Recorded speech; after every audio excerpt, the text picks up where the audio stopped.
Hello, everyone. Welcome to a special live interview with Flak from NTMR. He is the CEO, the boss man, the big man in charge at the top of it all. And he's come to talk to us today a little bit about NTMR, the organization, maybe a bit behind the scenes. We don't often get to talk to people who aren't just for people clicking on stuff in games, so we might actually learn a thing or two as well. So, welcome, Flak. And I thought you could maybe start just by maybe introducing yourself for some of the people who aren't as familiar with you or with NTMR. I'm Flack. I've been playing Overwatch since season 1 or 2 of Overwatch 1, and I only play Reaper. But one tricking obviously is not a profitable market, so made a retirement plan in the form of an org, so I could still stay connected to the game. That being NTMR now, but some people might know it as Nightmare Rotation, the one trick team. Probably more now know it as the pro team NTMR. Some people might know it through our partner roster, Citrus Nightmare. And but yeah, really, it's just building an org as a way to stay connected to Overwatch esports and support the scene while not being able to play in it. So. And how did it really? What was the transition looking like when you went from just this team to okay, let's get a sort of like I guess a high end competitive team together? How did you sort of make that decision? Why now, and how did it come about?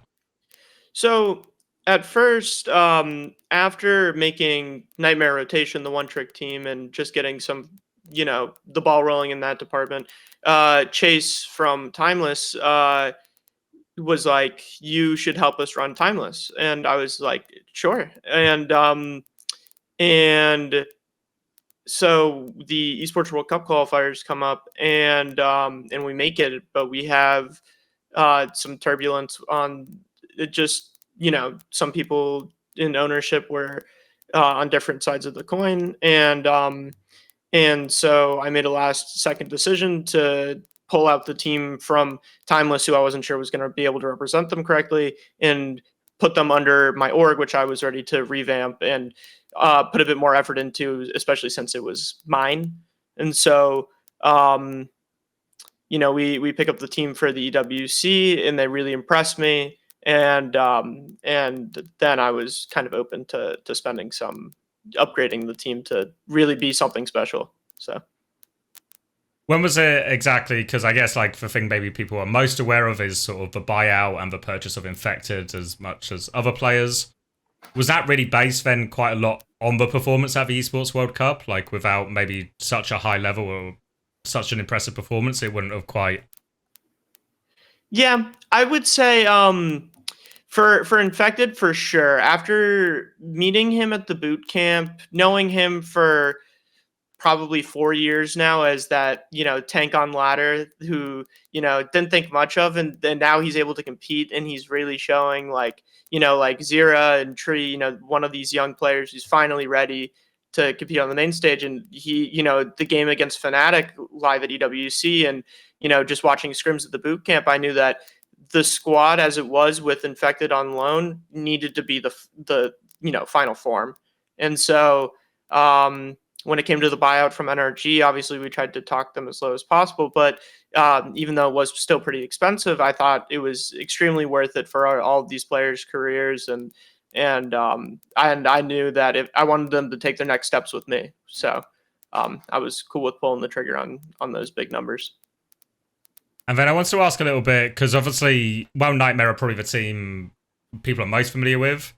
There's other teams as well, and there's still NTMR Rotation and also Citrus Nightmare, if I'm not mistaken, as well. So how do all these teams sort of interact, and what's the purpose of each team? So the way I have it laid out now is whichever area of team, I suppose, I want to invest in. I want them to be kind of like at that top level. And so Nightmare Rotation is definitely really up there in terms of like content rosters and like / one trick rosters. Obviously, we're not at an yeah level, but we do aspire to be, kind of at that level of play as well. At the same time, being able to pump out a lot of content for the creators that play on the team. So the way that we do it with them is obviously it's a lot of time that has to go into making the content and playing the game, but not as much as it's not as like serious as pro level stuff because it's different. It's not pro play, it's content play, but also still kind of pro play. So I have most of the players on Nightmare rotation under a content contract, which also includes play for Nightmare rotation and make content out of the matches and stuff. And so um, that's kind of the purpose of Nightmare rotation. It's supposed to be more of a casual fan base attention grabber. It has some one tricking, some funny stuff. It's serious. It's not that serious. And then Citrus Nightmare was kind of was a pick that I made just because I know all those players so well, and after meeting them in Dallas for DreamHack, I realized that like after meeting them in person and them talking to me, and uh, this could be something cool to jump on. And after they beat Luminosity and caused a few upsets in the EWC playoffs, I knew like, okay, I think we could make this happen. And right now for this stage of OWCS and next, I think they have a lot to show. And how does it work a little bit? Because obviously, especially less so Nightmare rotation, I guess, especially since they won't be maybe competing for the same things or the same goals. But with the other two Nightmare teams, there's obviously a real chance they overlap or they run into each other. So I guess the obvious question here is like a conflict of interest. Are the teams essentially, I guess, from a team perspective and a coaching perspective, run entirely separately as sort of two completely different entities? Yeah, so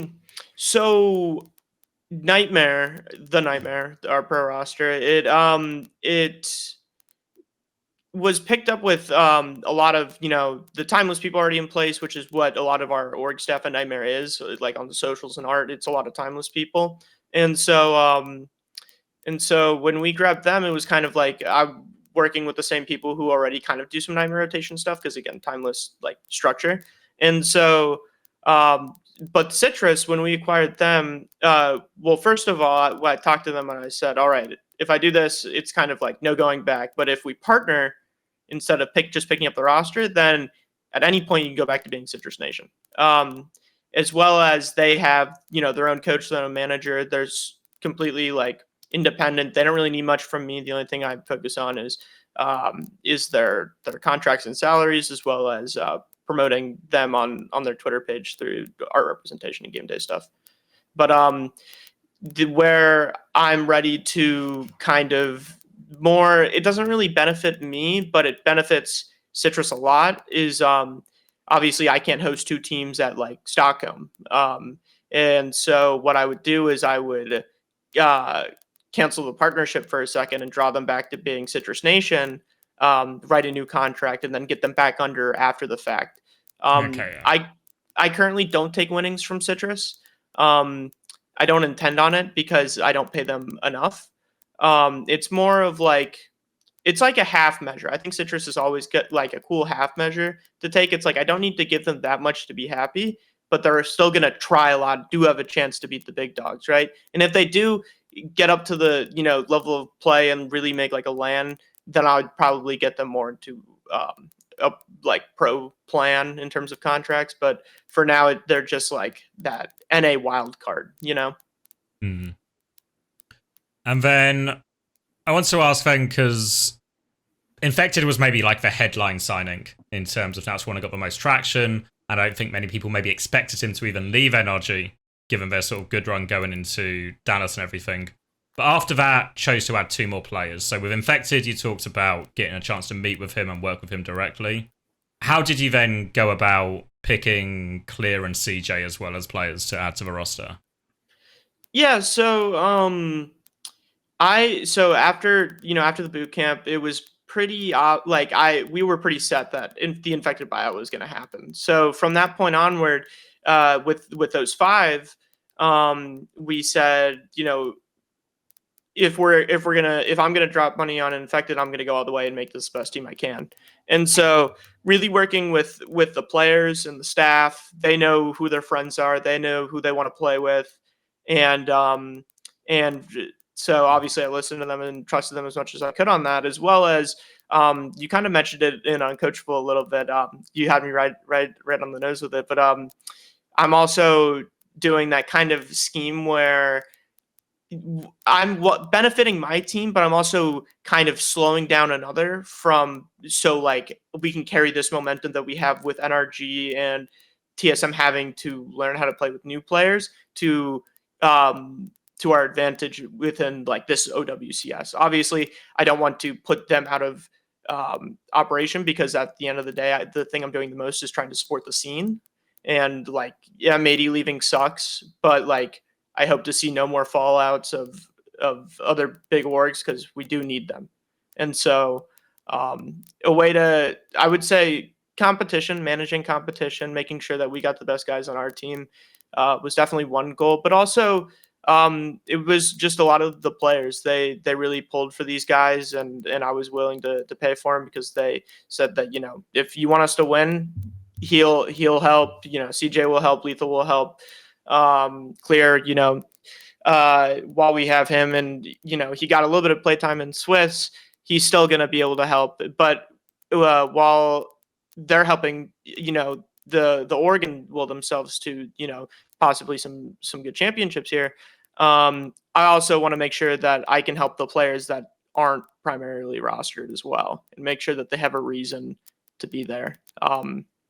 Not just through salary, but also through other incentives, learning through the team, still being able to, partake in other things, stream under the name, those kinds of things. So it's most important to me that just everybody's happy. And so at first it was probably going to be a 5-man roster, but then they were like, these players want to be here. Plus, the price didn't look too bad when I considered, what it was doing to the enemies that probably were scariest to us at the moment. So, And I wanted to ask, I'm not going to ask you for numbers, but would I be right in thinking then, obviously, Infected and CJ, from what I understand, were buyouts, were paid out of their contracts? Is the same true for Clear from Bleed Esports?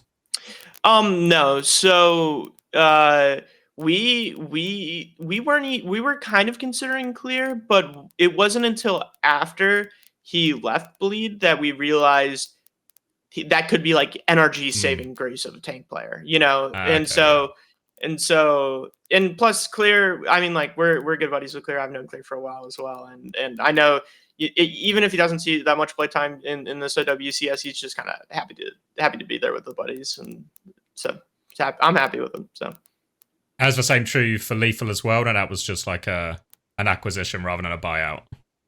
Well, Lethal was already with us through pretty much through Citrus Nightmare, and he hadn't really done anything official towards any other roster yet, and so that was just more of like, hey, we have this happening with Seeker right now, and also, I mean, he's a great third DPS pickup. I do want to focus attention on the Seeker Zero lineup because that's what we popped off with. But he's definitely something that really fits with the roster. 3 DPS, he might be the one taking the punches sometimes. Depends on the meta, but really, like, you can throw him on a lot of things, especially the hit scan, and his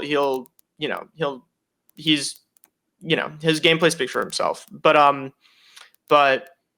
the core DPS line of like Seeker Zero will probably still remain when Seeker gets back. But again, I think having Lethal as a third is extremely important again as well, because one of our opponents can't have him. So, you think then, because I think it's worked in a lot of fashions. I think when I look at like the sort of rosters that have qualified for top 16, a few of them are obviously missing some of these key pieces. But because one of the teams that you bought one of the players off was, of course, NRG, who probably are now your closest rivals, do you feel now, with like the grand power of hindsight, that you've maybe indirectly also funded them to maybe invest more in their roster than they maybe would have been planning to initially, and now their roster looks quite filled out as well, in terms of a number of players and different roles?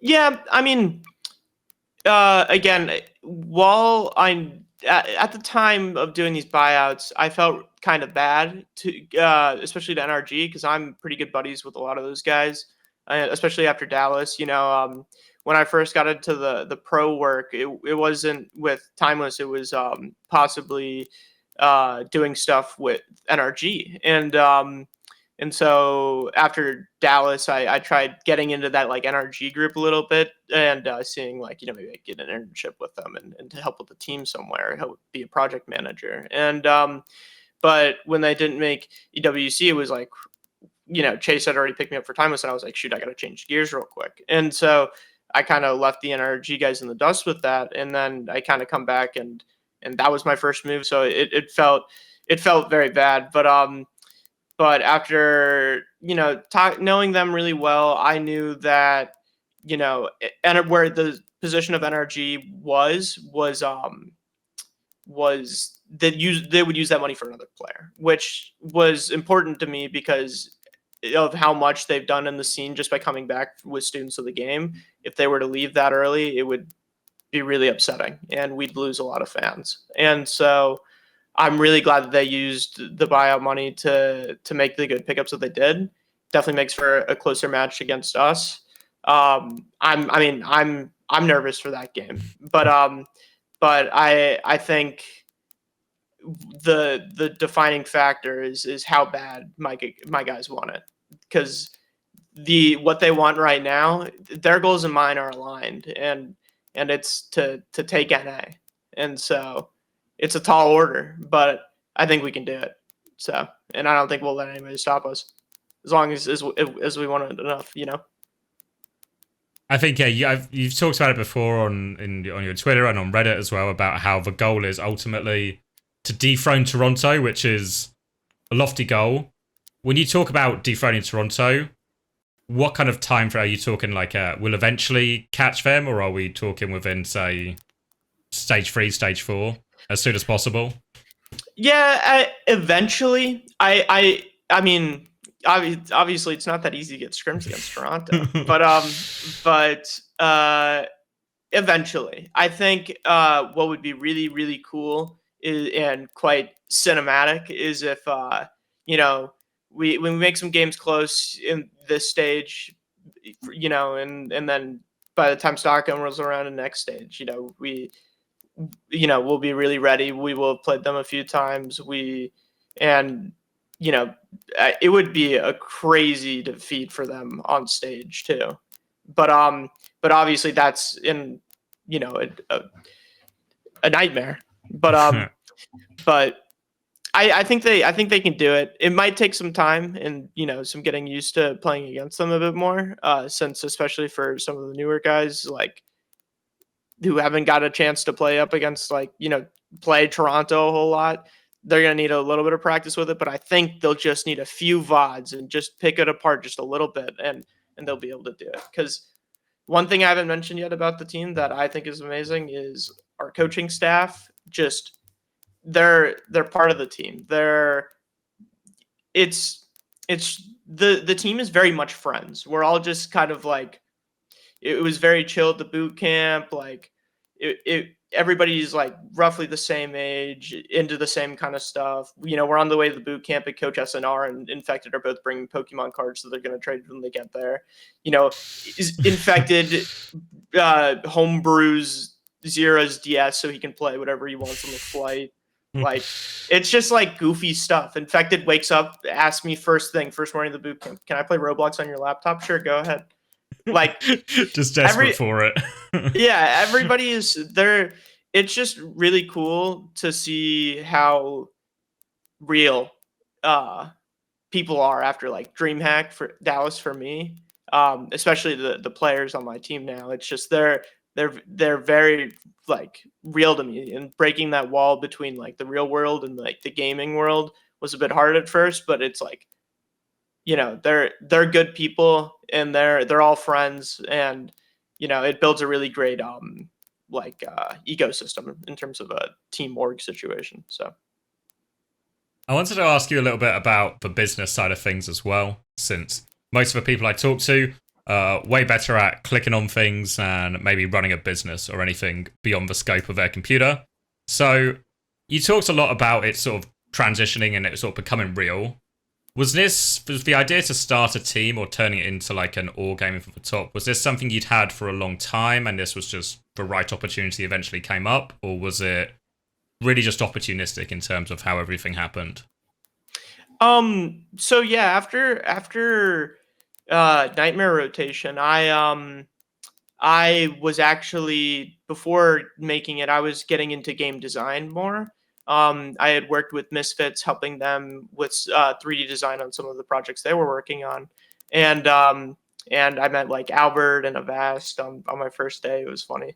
And so after doing some stuff with them and seeing that they were moving into game design, I was like, I kind of like this, but like, and I know I want to do something in gaming, but I never thought I'd like stoop so low to say like esports, because it's just so hard to make money in esports.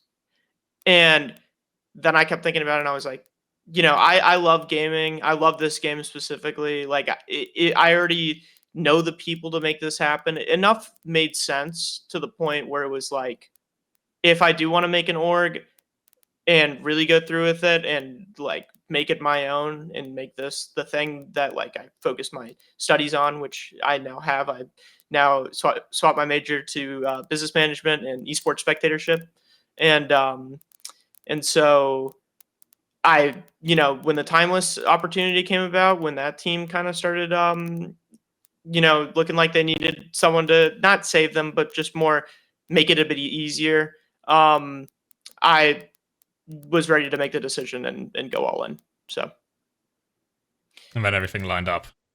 yeah, and from that point, my family helped me. My uncle's been helping me with my finances.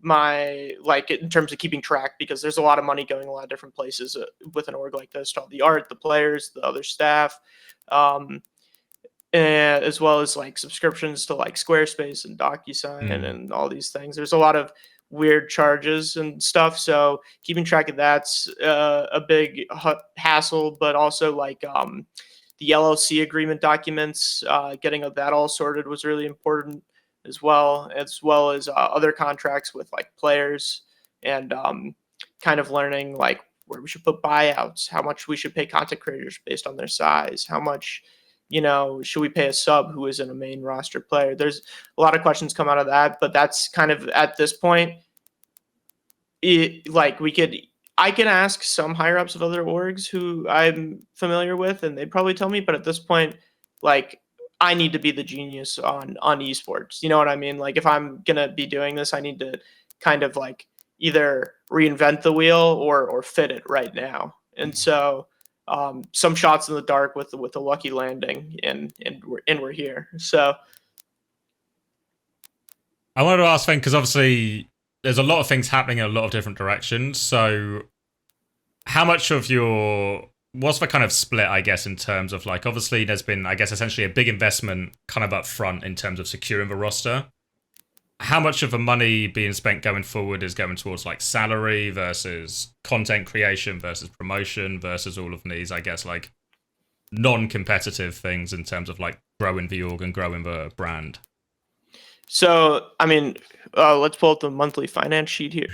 So, if I had to like roughly put it in percentages, like, I put so the way that I fund most sections is I say to either the team or the group of staff that this is how much I'm willing to spend this month on, depending on if it's like this month is really busy with OWCS, and the next few months are going to be extremely busy. So everybody around here is going to be getting paid a bit more because I expect them to be in overdrive. But if I had to break it down to percentages, I think the pro team gets about 50 to 60% of all the financials that happen. Nightmare rotation probably gets like 20%, just because the pro contracts versus the content creator contracts, the numbers are very different, as well as the requirements. Obviously, the pro players, the requirements to be on every day, stream when possible, scrims, as well as just like living as a pro player isn't that easy. A lot of eyes on you. So there's just a lot of stuff that has to happen for the pro team. So obviously they get a healthier chunk of that. Then nightmare rotation, and then probably around 20%. So I'd say pro team 50%, Nightmare rotation 20%, and then the rest of general staff is another 30%. I'd say that's how I'd break it up. The general staff of the org, I have a lot of like close to the chest kind of staff who help with like long shots, but kind of make them not as long because I just kind of have, and I have enough people and everybody's going to know somebody, you know? And so I got a group of like 7 or 8 staff who, you know, and just kind of include people who are in all corners who, you know, could help expanding to other games or finding sponsors or helping with some of the back end stuff on the website, or, you know, we even got a guy in there who's helping us, you know, if we wanted to get into crypto with the org, you know. And so there's just a lot of avenues with a lot of keeping people in the loop, especially those closer to the chest kind of people who I've known for a long time. They're kind of like on the same page as like, help me make something great, and like later on, like it'll come back to you. And that kind of brings me to this main goal that we have right now. Like a lot of the South Florida branding, the Miami boot camp, all of that leads to an award that my school gives out to entrepreneurs. And I've been in talks with the people hosting the award, like I guess Grant, and they've been giving me advice on how I could win it. And so I've been kind of structuring a lot of what we do going forward, like a possibility of a tournament hosted here in Florida at some point, as well as more boot camps and other content that helps, you know, put esports eyes on Florida, and that'll help me win this award, this grant. And that's a big goal of ours right now, is because winning the grant also kind of means that we're sponsored by University of Miami, the school I attend. And for anybody curious, this award is called the U-Star Award. They give out $10,000 to a few different people who win, and then to the top 5 placing students, they give $100,000 grants. And so we've already started seeing that first half of that cash come through the first phase of the U-Star program, but now we're going for the long shot of the top 5.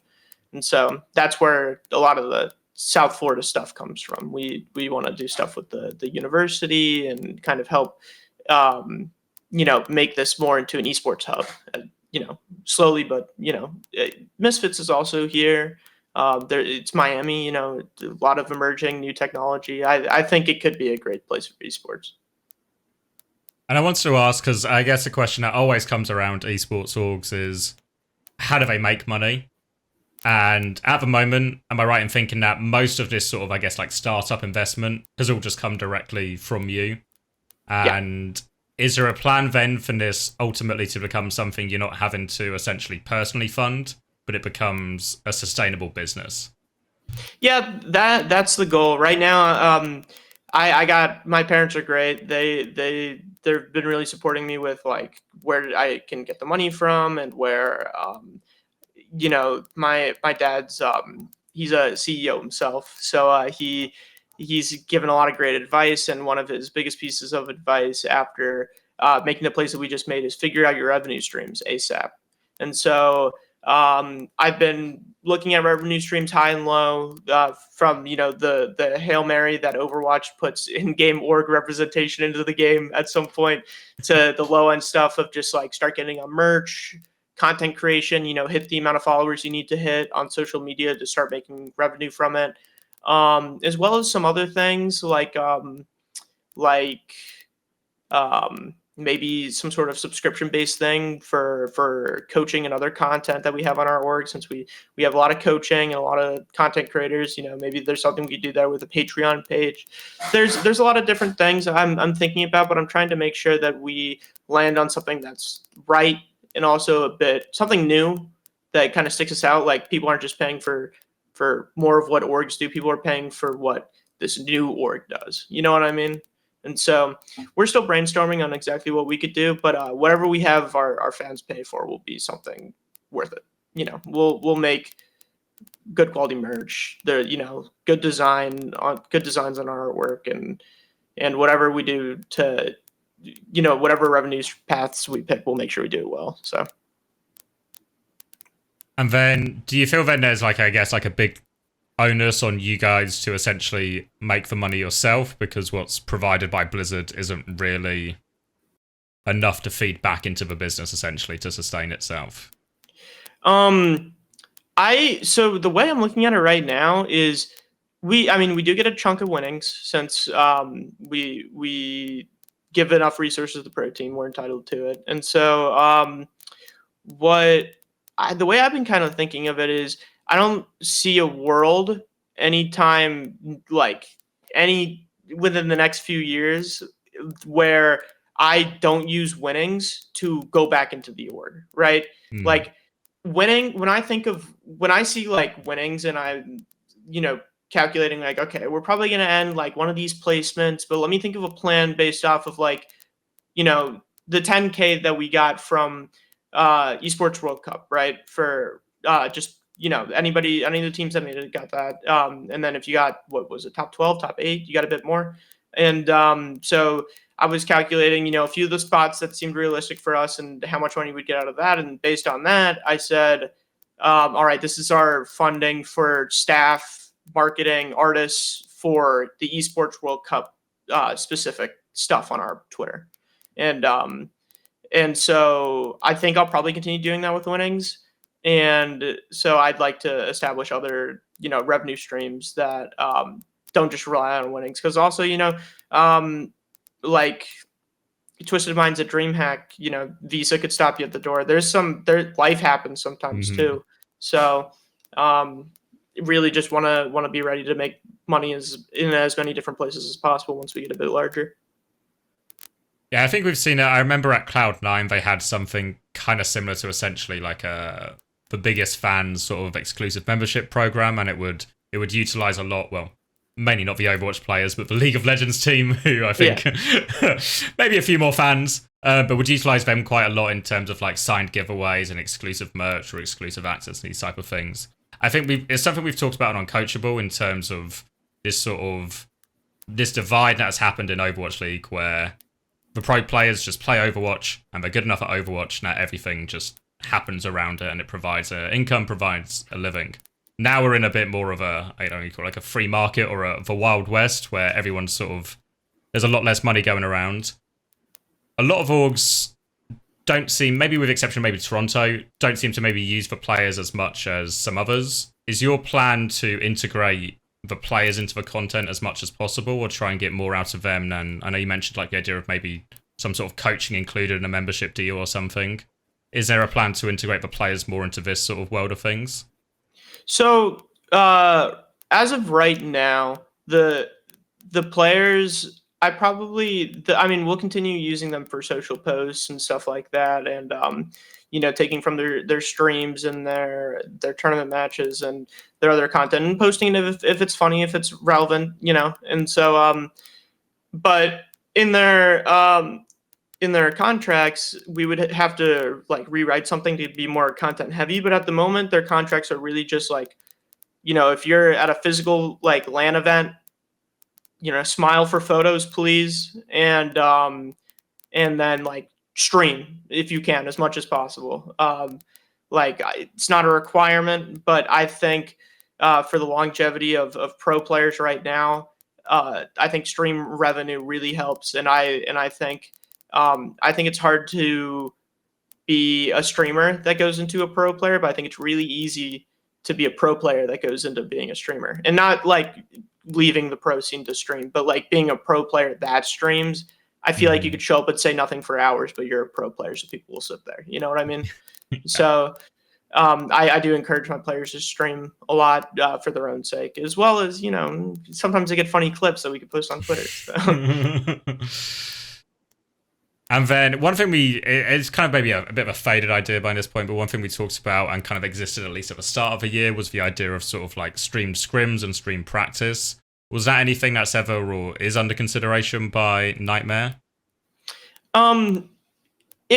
At first it wasn't, but after I made that one Reddit post giving people like where I was at, and somebody did reply like saying that like this killed Overwatch. You need to make content out of scrims and let people watch that. That's what people really want. And at first I was kind of like, I can't do that. Like the players, like it would really kill us competitively. And now I'm thinking, like, do I want to include that as a tier in a Patreon, like the highest one, like Oh, you get access to the playlist essentially, yeah, or you can watch along. yeah, Yeah. something like that. But it's still it's too rough. Right now, I wouldn't stoop to the point where I'd say we would stream scrims for content on the org side, unless players came to me and said like we're totally cool with it. Then I don't think it's worth it. I think there's more revenue from really locking in, surprising the opponents, and making that through winnings than there is streaming scrims. Unless like streaming scrims of like Nightmare Rotation makes a lot of sense. But Like what SRP check do essentially.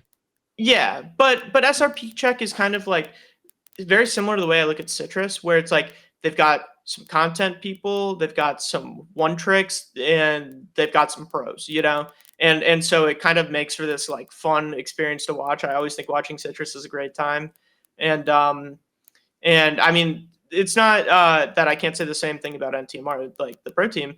They got a good amount of content creator faces on that team and a lot of great personality. But Citrus is kind of like with the one tricks and like just like yeah, I've just known them all for so long. It's just so funny to see them perform at such a high level and like you pull off as much as they actually do with like an Orisa comp, even in these days where honestly Orisa players are quite homeless. So. And then I want to ask you as well, because I guess maybe two of, I guess, more high-profile signings that you've also added have been Jake and Hadi to the Nightmare Rotation roster. How did that come about? Why those two, and why add them to the team of a team that's maybe more content-focused? So one thing that the reason why I brought up Nightmare Rotation like streaming scrims was I intend on making content out of almost every corner of that team. Jake played on Gilbert's for a bit, and then and when Gilbert's kind of didn't fall through, he still wanted to play, but not in something too serious. And I was like, Nightmare Rotation kind of fits well, and so Face of League he plays, OWCS he coaches because he's on stage at the end, and so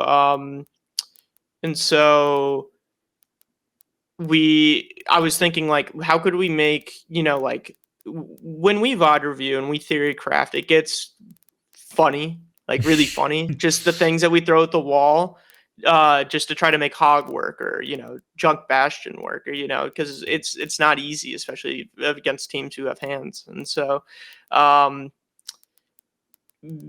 I was thinking my initial goal with that was to make content out of like VOD reviews and the mid map stuff, like Hadi or Jake or whichever one was present or both could pitch in, and it's kind of like really flexing their minds as much as possible, because it's like what I've found with Nightmare Rotation is it's really hard to get coaching that can actually come up with something quickly on the fly, like after getting rolled in a map. You know what I mean? Because you'll get rolled a map as an OTP team, and then it'll just seem like there's nothing you can do. Like it's totally impossible and it's hopeless. So having someone with a head, like a level head on their shoulders, who really knows what they're looking at, is really really important. Not only for the content side of it, but also for like my Nightmare Rotation still wants to win, and so I think having that like strong mind on the sideline, either it being Hadi, who mostly does like just VOD reviews, and then Jake is usually there on game days helping as like a sideline guy. They make for a pretty good killer combo. And Hadi's been with Nightmare Rotation since we had Metallicis, the Reinhardt OTP. We started Nightmare Rotation back in November, and and obviously the wallet had not been open at that point, and somebody goes, Hadi's great. we should just get Hadi to come do a VOD before a WCS. And he clicked with the team, him and I clicked, and we're good buddies now, and he still loves the team, and so he'll show up and do VODs for us every now and then. But he's also a great face to have on the roster. I feel like we got a really good lineup of content people, and people who one tricks. Hadi, I can put him in the one trick category whenever I want. He can go wherever. But I think it meshes really well, although I don't think the full plan of Nightmare Rotation has come into play yet. I think there's a lot more content to be made for it, a bit of tweaking to do, with who we have rostered and what we're going to play in and that kind of stuff. So there's still edits to be done, really to every part of the org. But Nightmare Rotation is, for right now, definitely still a work in progress, going through a rebuilding phase. But I think it's going to be a phase that will be able to make a lot of really great content, as well as make groups for OWCS and cause some upsets as well in the tier 3, low tier 2 area. I was watching a little bit during Swiss on Dirt Stream, and then we had a bit of the behind the scenes of Jake trying to solve some of the map problems, and he was talking about, actually our Roadhog Moira core can be really good here, so they can just sort of sustain themselves. And I was like, this is like a different version of coaching. Like when I've done coaching before, you can sort of like, you just need to try and figure, there's a lot of templates you have to pull from, and I was like, well, I don't think I have a Roadhog Moira thing in the back of my mind ready to pull out and whip out in this one, but it seemed like Jake was adept at thinking outside the box.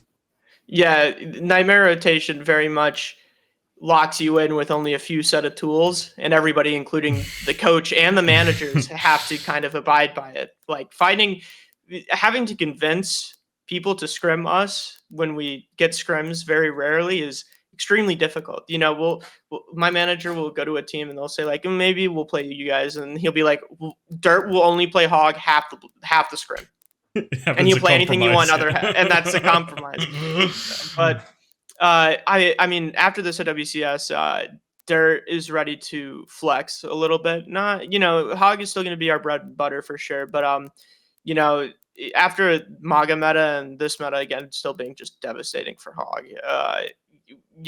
For the longevity of the team, he's happy to go a bit of Ram, Queen, Sig, on some maps, but we still don't want to lose the identity of the team either. I think it's just a compromise that has to be made to win a little bit more. Some of our closer matches probably won if we just we're a bit better at these comps that we don't play yet. You know what I mean? So. Do you look at a team like Oh Yeah as something as like a bit of a kind of guideline along that? Because I think when I think about the Oh Yeah team, there are obviously the one-trick players who are maybe the most beloved and well-known of the team, but then there are a couple of players like Isaac and Ken who can just flex around and are just very much legitimate players on multiple heroes and can kind of tie the whole idea together a lot of the time. Yeah, that's something we've been looking into recently. It's probably what some of the rebuilding phase of Nightmare Rotation will kind of turn into. Is we've been taking a lot of notes from Yes and starting Nightmare Rotation and trying to figure out how their success works. And it's really just because you can have one or two of your silly heroes in, but in order to make everything work out, you need some people who can just swap, and so they have a pretty flexible back line, a DPS line that has preferred heroes, and a tank that has preferred heroes, but only one of their DPS are really a hard one trick right now with Gurk. And so, but even then, Gurk, can go Hanzo, Torb, Widow, and make stuff happen. But for Nightmare Rotation, like Kyle, the Tracer player, he's kind of a Tracer one trick, but at the time, what we really needed was just Tracer, because Tracer is Tracer, and so now it's just funny because B-Main is going through a move and he can't play right now, and it's like we're having to rewire Dirt's brain in the specific way that it was played to play Roadhog Bastion only, how to play Roadhog Junkrat now instead. and so it's like, no, Dirt, you can't hook the tank every time because we don't have a Bastion who has turret form right now, and Aquamarine is deep in the back line. And it's like, but I swear I've killed the Maga in this situation before. You know what I mean? And so I want to ask a little bit about the main team as well. how do you, because I think quite typically both in sports and esports, one thing that often doesn't go hand in hand necessarily is the quality of a team or upgrading the quality of a team, and it actually being maybe a sensible business decision or a profitable business decision long term. Often people spend a lot of money to try and win a trophy or win a title.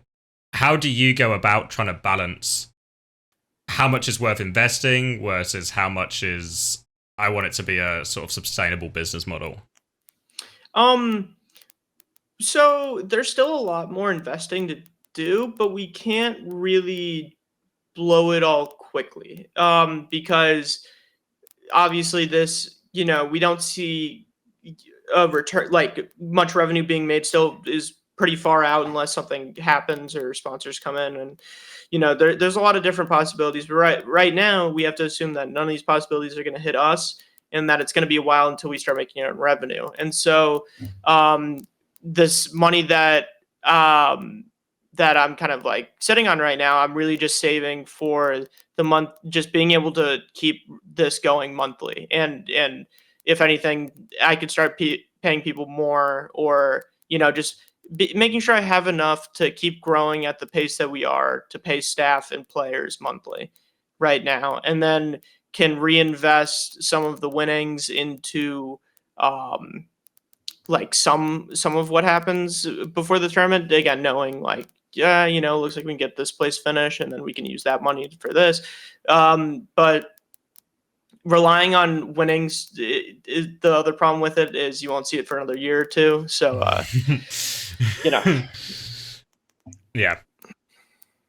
And then, am I right in thinking, at least from the way you've described it so far, and that essentially, unlike a lot of orgs that maybe exist in the same category, maybe Timeless probably fell into this category to agree, maybe Ex Oblivion as well, where there's a lot of, I guess, volunteering going on, and a lot of, I guess, I don't know, you call it like, I guess like volunteer investment of time and resources. Are you much more heavily towards our staff are employed for you rather than just being volunteers? We have a good mix of both at the moment. Like we intend on. I think another goal behind Nightmare is helping the Overwatch community stay afloat as long as possible, and really make sure that because honestly, I'd love to stick my org with Overwatch for as long as the esports scene for the game lasts. And so hopefully is that being on the longer end of that stick than the shorter, but supporting the scene is really important. And so while we do have some heavy hitters on staff from art to management to coaching, that we do have to pay a pretty number at the end of the month for their time, since they are important. There are people on the lower end of that spectrum who are very new to this and just very interested in it, who we've had since like the beginning, who have learned a lot and really become like seniors to the way I like think and like things done. And so like it was a very good merge of like when we got some of the higher level staff in with kind of the lower level staff who kind of just know the org and how I think a bit better. It's helped things run a bit better kind of without me. Not to say that like, I don't do anything, but it's like, not as many DMs, a lot of like, oh, I already know the answer to this, that kind of stuff. And so, but I do think it's important to kind of, people, it's not about the skill as much as it's about the ambition. If people are ready to put in the time but don't know how to do it that much, I'd rather that than someone who's knows how to do it pretty well but isn't that ready to put in the time. And so, again, having a mix of these star staff members who are have been doing this for years, as well as some of these newer people who have the energy to go all nighters if we need to to hit an important deadline, then like I'll pay both of them at the same level. Just depends on how much time they give me. And then we'll open it up to the chat soon to ask a few questions. But the last thing, I guess, was just what should we expect next now from Nightmare? Sort of what's on the horizon coming soon? What's on the horizon coming towards the end of the year? So I always end my comments about Nightmare with like expect a lot from Nightmare, because it's very much, a lot of people tell me like it's very easy to tell that you own this org. And I'm like, well, why do you say that? And they're like, well, you're a Reaper player. Look at the branding of the org. Like, the org very much like is part of me now. You know what I mean? Like Nightmare will never go anywhere.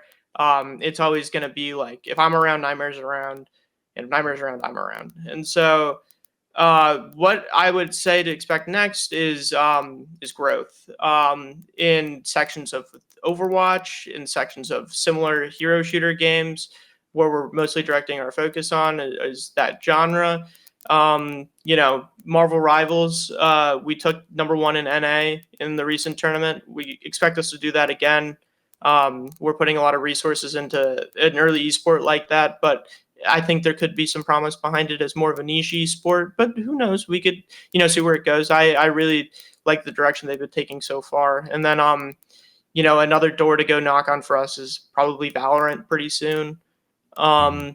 Just from an org perspective, again, I still think our Overwatch is always going to be our defining factor for as long as it can be. But I think it is important to spread out a little bit, especially since there was word of Marvel Rivals being at DreamHack 2025, and Okay.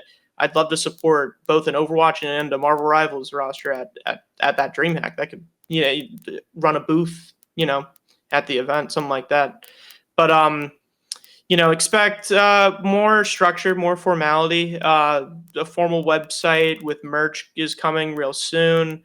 A lot of in-depth plans for other things that will help benefit us and the community. Possibility of maybe a tournament somewhere. We'll keep doing giveaways because we love that sweet follower count going up. But also, one thing that I want to continue doing is staying pretty transparent with the community. I feel like I try to give my thoughts and the way I feel and where I'm at as much as possible. So, because I want people to feel like this is like what I want people to think of Nightmare as is it's the grassroots org that is gonna go till it's made it. Like I'll pump this thing with gas till it's there. You know what I mean? And so I think Overwatch has done a lot of great things for esports and other esports organizations, and I don't think it's done yet. You know what I mean? And so I'm just going to try to make it work as long as I can through what I enjoy and the games I like to play and like to watch and would like to learn. And so it'll keep just being something that me and my staff are doing as a general passion and interest, because a lot of my staff now, this is what we study, this is what we do, this is what we're paid for, and this is kind of the life now. And so adapting to it, learning and capitalizing on it is the next step for us at Nightmare. I think it comes across quite well. I think especially there's quite a few orgs that maybe at least initially sat in the same kind of category, but it feels like your sort of openness and transparency in terms of running the org, what your intentions are, what's behind it. And I think probably one of the things that probably resonates best is the support for all the players and staff in a time where it's maybe not as easy to come by as it was in years gone past. I think that's something that really sort of stands out, and I think probably helps win you a few fans. So yeah. Oh god, sorry, go on. Sorry. So I we have the funding to be able to pay people for as much time as they're putting in. So really it's just like I expressed earlier, just if they have the energy, then we'll have the finance to match it. And so I'm Nightmare is just trying to bring out the best in the people who still want to work hard for Overwatch at the moment. So No, well said. So we can open it up to chat now. So we'll see if we get any good ones. Knowing my chat is really 50-50. So we'll just sort of make our way down the list. So Storm asks, this is actually a rumor I heard as well. Did you try and get Tree at one point when you were looking for players to acquire? No. Tree. Okay. So we were never looking at another DPS originally. Until Secret was like, oh, I have to be out of town for this stage. And then we started looking for another DPS. However, that doesn't mean we didn't talk to M80. when we picked up CJ, we also checked in with MAD and saw before we pulled the plug on CJ. We went and saw what the offer for UV would be, and the number was significantly higher than what we were able to get CJ for. But the deal was that we could get UV and Tree, and it's very respectable from MAD because at the end of the day, all they wanted to do was make sure that those two players could be set up in an environment to win, because both of them are superstars, you know. Yeah. And so obviously turning down the offer is a bit tough because of the mentality of like, well, one of my enemies and opponents is going to have them now, but I can't roster that many people either. And I feel like I know UV and Tree a little bit. I would call both of them like I'm kind of buddies with them, but I knew at the end of the day if I didn't do this, NRG would, and it would kind of help support that rivalry that we currently have going. Since Seeker said, you know, NRG is definitely a rivals going into the next episode of Overwatch, as well as it's just what everybody's thinking, and so I knew NRG would end up taking them, but I think that's kind of like the good ending for in terms of making sure everybody kind of ends up in a spot that they want to be in. Creates a good competition for second place in NA. I think it still brings a lot, and the only downside to it was having to say goodbye to MAD and some of their players, and which sucks. But it's just kind of the evolution of the scene. Things are constantly changing. I'm influencing some of the change, which is really cool. I hope that I influence it in a good way. But it you just kind of have to, at that point, if you're a player in the scene who's about to be kind of like left in the dust on something like that, you just really gotta either tie yourself to somebody else who is on the same skill level as you, or like really or just really stay vigilant with like the happenings of the org. I know it's a bit tough to kind of know what's happening on the inside sometimes, but again, a reason why I'm so open with people, and I'm even more open with my staff and players, is so if things start looking unsteady, it's because I told you they're looking unsteady. You know what I mean? And so probably not something I should like discuss extremely openly, but I'll share a little bit. I was able to afford some of these buyouts because the players offered up their salary for the first month to make that end meet, and that was really cool, because at first I was, especially with the infected buyout being so large, I was really on the fence thinking about if it was worth it or not, and it made me realize how worth it was when players started giving up salaries. Because if there's one thing I've learned in the position I'm in, it's people are always just going to make sure that they get the most money out of you as possible. And so if you start showing cash, people are going to really go for it. And so the pro team standing up and saying that, you're helping us build the team that we want, and, we'll do this to make that end meet, was really cool. And it really showed how much, they wanted like infected on the team and these other buyouts to happen, and really, go all the way with this. And I'm trusting them, and I really believe in them. I really think we're going to get a lot done. So.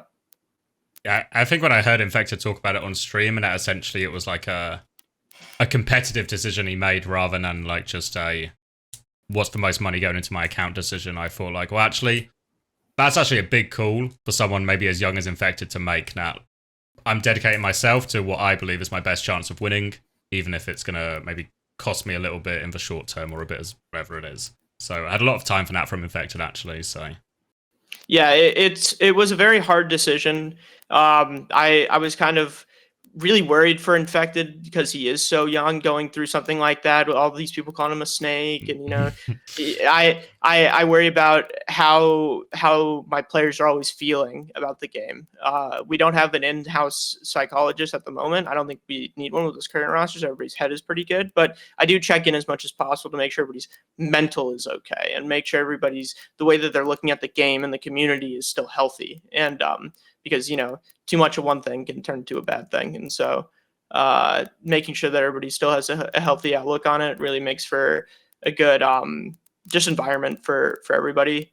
And so when Infected went through this buyout thing, he was like, at the end of the day, the energy guys are always going to be my friends, and making a decision like this, I should, fun should be like, I should be made fun of, a little bit. I kind of deserve it, but it's part of the decision he made to make a decision for his career and less for himself, because I'm sure some of the pieces that were floating through his head when making the decision was like, energy shock is such a huge thing to be able to play for and be part of. And then on the other side, this esports World Cup experience with this boot camp, and a lot of my previous friends who I've performed well on with teams for years, and we're all at this same level. And so I know that this decision must have been extremely difficult, but I didn't, I obviously I wanted him to come to me, and I said that I'd make anything happen if that's what you wanted it to be. And when he, after the boot camp and after EWC, he was like, yeah, I'd like to join this team if you could make the buyout happen. I was like, yeah, I'll make it happen. And so it was a decision that was made for him after making that hard decision himself. And so I just didn't want to limit his possibilities. And so even though it was a large number out of my pocket, it was worth it to extend his career in the direction he wanted to go in. And then next is from Aegis, who says, he said everyone on the team is friends and friendly, and as such you weren't worried about improvement due to that atmosphere. Are you concerned about it becoming an issue of holding the team back, where the players either hold back criticism to spare a friend's feelings or aren't as open to potential roster moves due to wanting to keep playing with their friends? I think them being friends makes it so much easier for them to tell each other when they suck. You know what I mean? Like, one of them's underperforming in scrims, or Infected does a pile drive off the map. Yeah, he's gonna remember that for the next week and be bullied about it. I think they've become friends because they've competed not only with each other for a long time, but against each other too. And so so I would say their connection as friends really kind of helps benefit, like, having to spend so many hours with each other, and like being able to take criticism as much as and insults as much as they do compliments. I think it just makes it really easy for all of them to be comfortable with each other. And again, after seeing them at the boot camp and the way that they interact with each other and hang out with each other, it's like, it's like your cabin at summer camp. They become your best friends for a good amount of time while you're there. And it's, seeing everybody huddle up on the two small couches of the Airbnb when the new Boys episode dropped, I knew this was that was the moment. Yeah, that was the moment. But I can definitely see how sometimes being friends can hold people back. But I think a mix of them competing with and against each other for many years has created this kind of environment where nobody's scared to say that, like, someone's not meeting the crisp today. But it's also good because, like, a little bit of glaze is kind of like, it's fitting. So both ends of the spectrum work extremely well when everybody's good buddies. And then, I don't know if you can answer this one, but Delta asks, who will be the main flex support out of CJ and Z? So right now, we're definitely going to put CJ in that position. And I know there's a lot of questions like, why did we pick up CJ when Z's performance was outstanding? And you guys are absolutely correct. Z's performance was outstanding, but and Z's only played incredibly, been good with content. So obviously I'm happy with Z. But it was more of a decision made by the players. At first, I had no intentions of doing another support. I thought these two were going to be it. And then it kind of turned into looking at it from a different perspective of, like, this CJ, like, from TSM, like, he, while TSM isn't that big of a problem to our roster now, CJ personally could be a problem to the roster later. And as well as many people playing with CJ already, Z was fine to ride the bench a little bit. Z did get an offer from TSM. They shut it down. to stay with us. It's kind of the same thing Clear's doing right now. It's none of the opportunities are perfect yet, and so they'd rather write it out here with their friends, ride the name a little bit. Support me, who I really appreciate them sticking with me, even though the roster is a bit thick.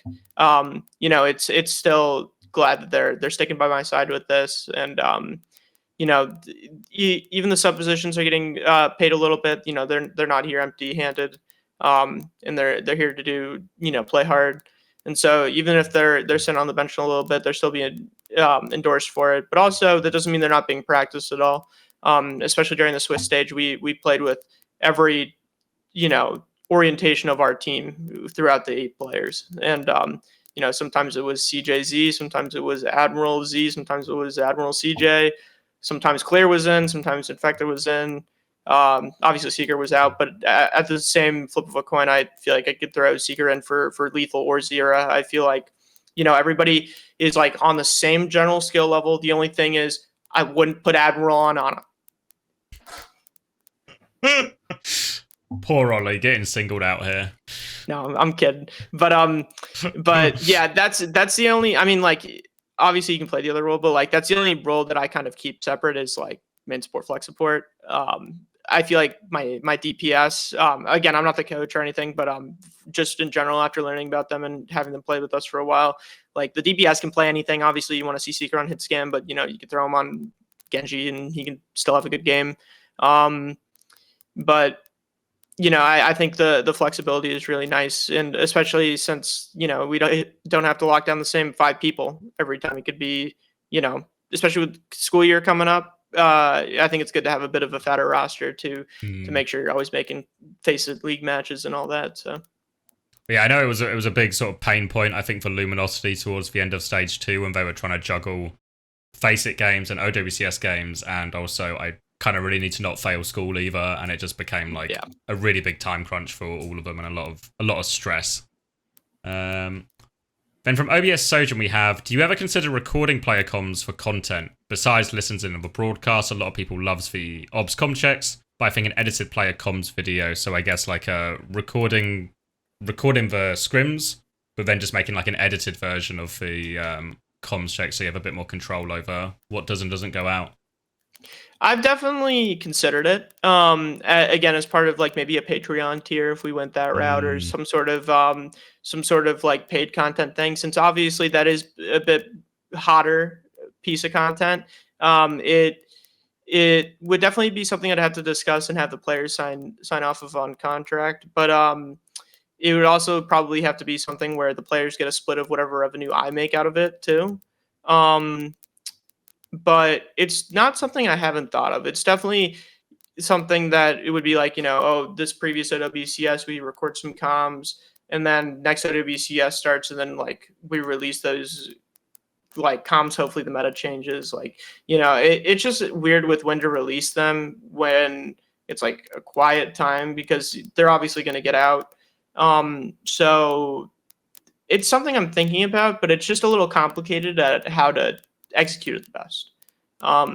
Because I know it's something that a lot of people want, but really it comes down to how comfortable my players and staff are with doing it. So.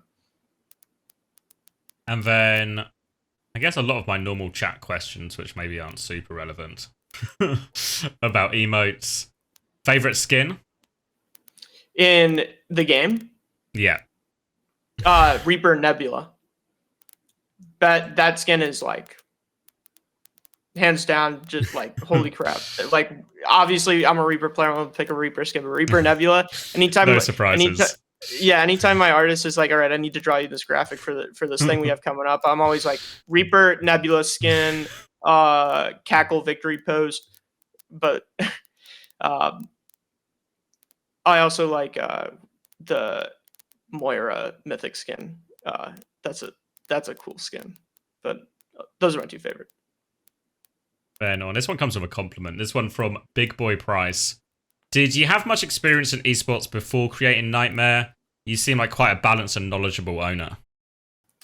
I appreciate that. And yeah, it's funny. I showed up to some of my first Timeless meetings, and they would ask me to introduce myself, and I'd say, yeah, my name's Fl4k. I have about 4,000 hours one-tricking Reaper. And I've made an OTP team before in the form of very old NA team called Best Buds. Got top 3 Open Division one time, and that was all the adrenaline and dopamine I needed to try to do it again this many years later. I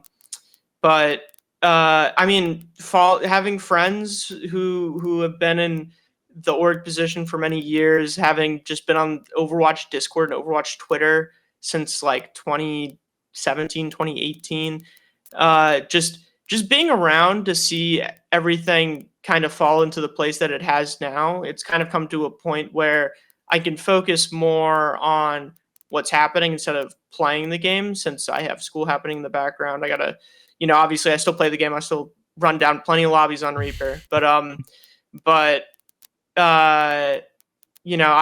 really just doing what I've been interested in, keeping some of that OTP stuff alive. I love the competition and the competitive side of Overwatch. So, having a leg in that is awesome. I'd say most of my knowledge really just came from my work with previous orgs like Timeless, when Best Buds was a thing, doing work with them, seeing orgs work from the outside, and learning about them, going to work with Misfits a little bit, seeing how they did some of their stuff was also a big insight. And then my dad is a huge role model for me. He's a CEO as well, and just the way that he talks on the phone when it's a business call, or just the way he kind of approaches problems and situations, I very much try to do the same thing. And I talk to him every day about what's happening with the org, and half the decisions I've made are decisions he's been like, helped me make. Him and my mom understand the esports scene quite well now. My mom's on Overwatch Twitter now, which is hilarious.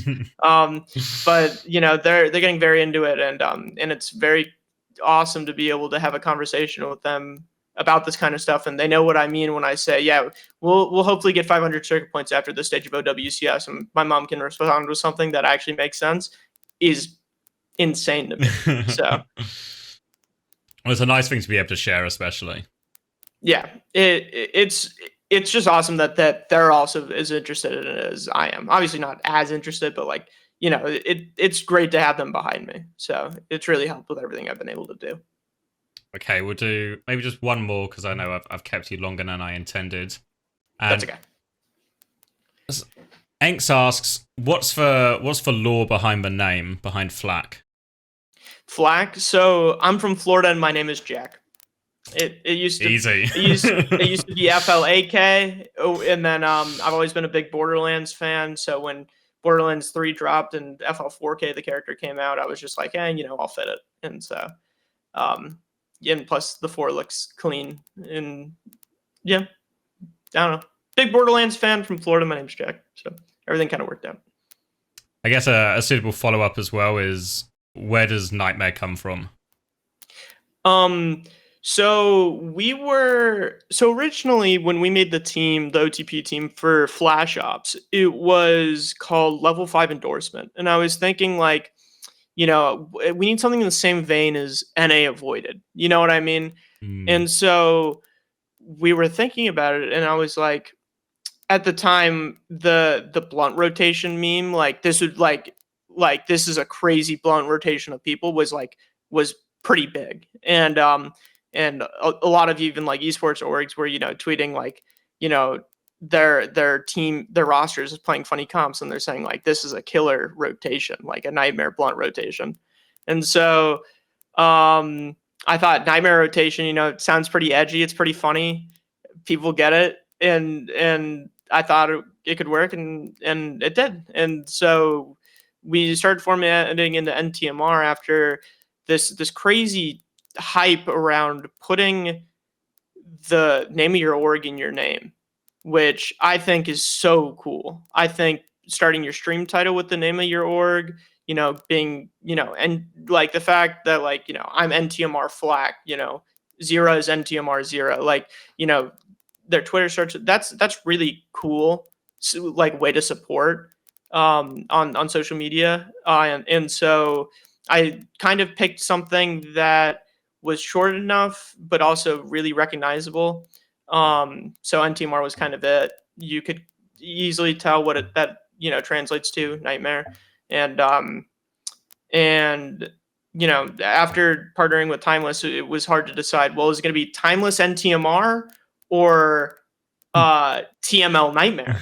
And so Timeless NTMR sounded a bit better, but I was glad to go with it. I think NTMR has shaped into a great title, and it's been doing really well. And people call it Nightmare or NTMR, but it's funny. I've been hearing people call the pro roster NTMR, and then the other rosters are Citrus Nightmare and Nightmare Rotation. But the main is NTMR. So I don't know how people are starting to prefer saying it, but I think when I'm casting, it's definitely easier to say Nightmare than the NTMR. Yeah, right. Keeps it, flows a little bit better. And also, I'll throw one more at you because this may be just a quick one. OBS Sojourn asks, when can we expect to buy or to purchase player jerseys? So currently we're in the process of making our website and setting up a Shopify. So I would say player jerseys and other merch are very soon, within about a month, and maybe a little bit of wiggle room away. I'd say we'll have them within September at some point, for sure. All teams as well? I saw a few people in chat asking earlier for a dirt jersey. Yeah, we're gonna have a different. So I think we'll have the primary jersey that will be across like both Nightmare Rotation and the primary NTMR roster. But I think there's going to be roster specific merch. So I think the way we're going to do it is drop some pieces for the pro roster that are kind of inside jokes or the players or something, and then same with Nightmare Rotation. Have maybe put one of the roster reveals on a shirt. They've all been really great pieces. Maybe start selling them as posters too. But we'd really like to do apparel and other kind of collectibles first before getting into some of that other stuff. But the most important thing we need to get out is the jerseys, because people love the jersey, and I love the jersey, and I want you guys to get one. So I'll have these jerseys in everybody's hands as soon as I can. Okay, wonderful. Thank you very much, Fl4k. I do appreciate all the time and the insight you've shared. It certainly seems like your passion is undeniable, and I think being so transparent with the scene about your plans and your intentions and all the support you're willing to give, I think is really only a positive for the scene. So I do appreciate not just you coming here today, but everything you're doing as well. I appreciate that. Yeah, and I mean, there's no stopping now. We're too late to turn back, and so I'll make sure that we really make something great out of this, that people can turn on Overwatch history and remember that we were here and we did something awesome. And wherever Overwatch goes, hopefully we'll continue in that direction as well as many others. So whatever the future holds for us will be bright, I'm sure. But we have our eyes on some directions, and who knows, something could come up tomorrow, and that's the new Nightmare. So everything's up in the air at this point, and but I'm super excited to bring more to the community and to esports in general, and to South Florida, and just support the scene and the people I have under my belt the best I can. All right, thank you very much. Best of luck, of course, in the upcoming OWCS. I think we look very much forward to that NRG Nightmare grudge match. And maybe even if someone can slay Toronto, I don't think too many people would complain. Would be massive. But hey, I really appreciate it. And follow Nightmare. Follow my Twitter, follow Nightmare. But yeah, expect a lot from Nightmare super soon. And yeah, we have some fun stuff coming up, so I'm excited for everybody to see it. All right, lovely. Take care then, Fl4k. Thank you very much.